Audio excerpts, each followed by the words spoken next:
Well, one of the things that's been almost impossible to unpack, like everything anymore, is the truth. The truth about what actually happened at the Capitol, the truth about what threats there are out there, what threats there aren't out there, because everything is mass hysteria now for political purposes. So, trying to unpack all that, we have a man who can help us out, Jim Antle. He's the politics editor with the Washington Examiner and also the author of Devouring Freedom. Jim, I hear we need 30,000 National Guard troops and razor wire and 30-foot walls, and the National Guard's planning on assassinating Joe Biden, so they've confiscated ammunition, and this seems a little bit over the top for me, but please, are these things real?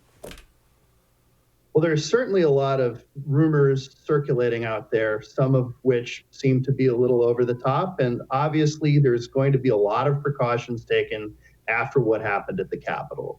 And this event was already going to be substantially virtual because of COVID. And now the Capitol breach has set up a situation where even the limited events that were going to be live are going to happen under a degree of security we really haven't seen in this city. And this is a city where we do tend to see a lot of security. I mean, it's the seat of the federal government. And so the rumors about the National Guardsmen seem to me to be fairly over the top. They are really looking, though, for people who they think might have extremist views.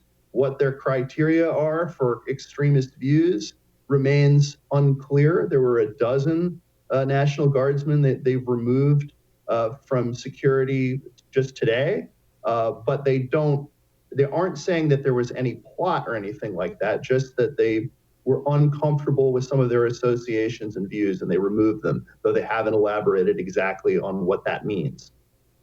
And isn't the devil in the details, Jim? I mean, I personally would like to know. As much as I dislike Joe Biden, I certainly don't want to see anything happen to Joe Biden or anyone else on the left or on the right. What does extremist views count at? I think we should find that out, right? Well, I want to know what Joe Biden's people consider to be extremists. Is a bad tweet extremist? That it's much different than sitting in your basement plotting something terrible.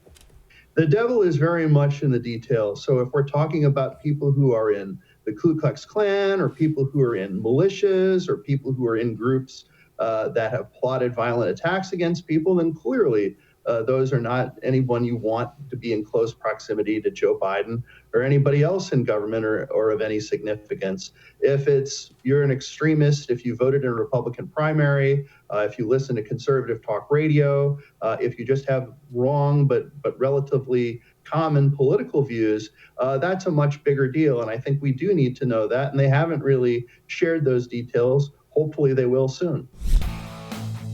Hey, thanks so much for watching The First on YouTube. If you liked what you saw, go ahead and like and subscribe. You heard me. Like it, subscribe. You'll get a lot more of it and a lot more of me.